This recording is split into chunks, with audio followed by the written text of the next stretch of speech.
4 new entries, back to business. The first challenge was to watch a TV type anime with a sequel listed under the related anime tab, which also forcibly includes challenge number 2 to watch said sequel. For this, I picked Acchi Kocchi and the extra episode Place Equals Princess. Acchi Kocchi is a fairly simple, comedic school life show. Our main characters just go to school daily and commit to their wacky antics. It sort of approaches comedy from a similar standpoint to Lucky Star, without the meta jokes, while also including some unachieved romance, which does grind my gears just a little bit, but it's whatever. The episodes are made up of many short skits, kind of like Lucky Star, but most of the skits I did not really find all that funny or interesting, unfortunately. I think the best parts of the show were some of the games that they got up to, or like challenges against each other. They were decently fun, but other than that, I would just watch Lucky Star instead of this any day of the week. All in all, it's an alright slice of life show,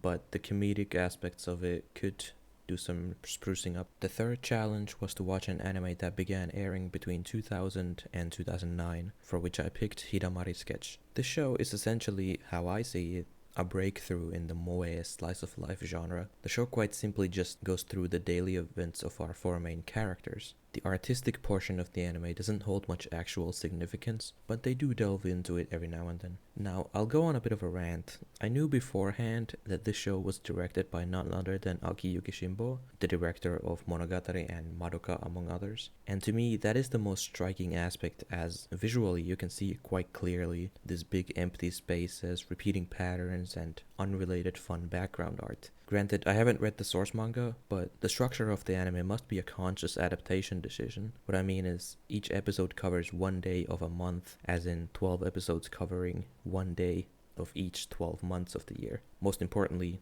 out of order as well. I thought that was really neat. Besides that, I do have to say that the episodes do feel a bit dragged out in this format, since the source material is a 4-koма manga, a 4-koma manga, which might work better in the manga format. I might have to give that a shot. But in conclusion, quite interesting slice of life, whose structure overshadowed the show itself in my eyes. The fourth challenge was to watch an original anime, for which I picked Hanasaku Iroha.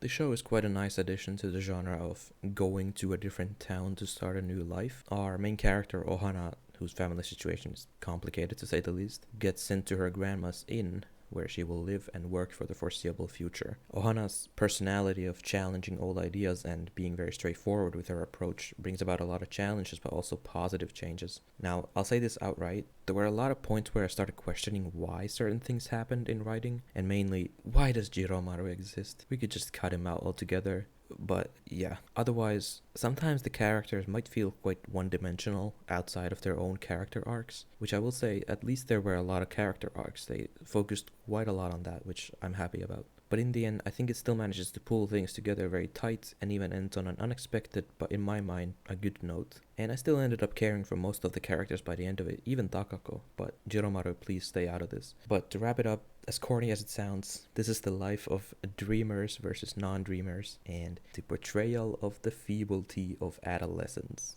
Bleh. Alright, see you all in the next one, which is gonna be a lot at once. Spoiler alert.